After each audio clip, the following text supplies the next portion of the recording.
আমি কি বলবো কিছু বুঝে উঠতে পারছি না বৌদি। তোরা যা ভালো বুঝিস তাই কর। আমাদের ভালো মন্দ আর বোঝার কিছু নেই, এখন পরিবারের সম্মানটা কিভাবে রক্ষা হয় সেটাই ভাবা দরকার। আচ্ছা কুনাল, একটু বেশি টাকা যদি অফার করি ওরা নেবে না? আমি বলেছিলাম, শোনেনি। আজকে সকালে তারপরে আবার ফোনও করেছিল। আমি খুব আতঙ্কে আছি, কি করব কিছু বুঝে উঠতে পারছি না, তাই তোমাদের সামনে সব কিছু তুলে ধরলাম। এখন তোমরাই বিবেচনা করো কি করবে। কি হলো, তুমি চুপ কেন? কিছু বলো। আমার মাথায় একটা চিন্তাই ঘুরপাক খাচ্ছে। এত বছর সম্মান বাঁচিয়ে চলেছে, পাড়ায় আমার একটা পরিচিতি আছে, কোনো রকম ঝুটঝামেলার মধ্যে আমি কোনোদিন যাইনি। আমার মনে হয় যদি আমরা এই প্রস্তাবটায় রাজি হয়ে যাই। তোমার কি মাথা খারাপ হয়ে গেছে মা? ওই বদমাস ছেলেগুলোর সাথে বৌদি সময় কাটাবে? ম্যানেজ তো ওকেই করতে হবে না, আমরা তো কিছু করতে পারবো না। ওরা টাকাও নেবে না, আবার কোনো কিছুতে রাজিও হচ্ছে না। ওদের তো এই একটাই দাবি।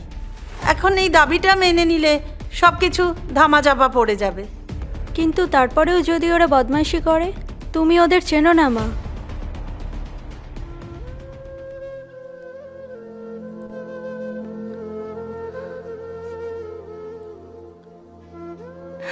তুই কিছু ভাবিস না মা, আমরা তো সবাই আছি। একটা কিছু ভেবেচিন্তে নিশ্চয়ই সমাধান বার করা যাবে। তাহলে তাই কর কুনাল, একদিনের জন্য মিতাকে ওদের সঙ্গে সময় কাটাতে পাঠিয়ে দে।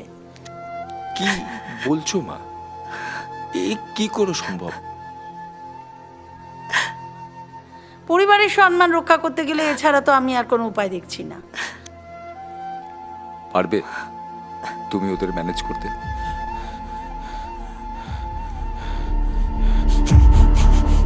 আমি যাবো, আমি যাবো।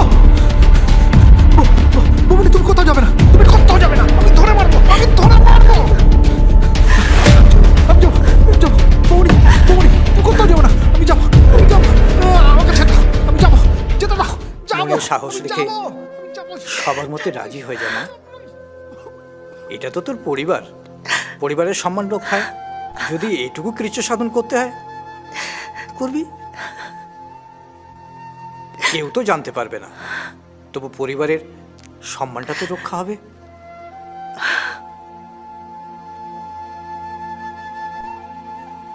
বাবা, আজ দেখি মেঘনা চাইতেই জল। হঠাৎ আমার কথা মনে পড়ল। কেন এমনি আসতে নেই? এমনি এমনি তুমি কোন দিন এসেছ? আর এটাকে সঙ্গে করে নিয়ে এসেছো কেন? খুব জরুরি একটা দরকারে এসেছি। তোমার কাছে আমি একটা জিনিস রাখবো।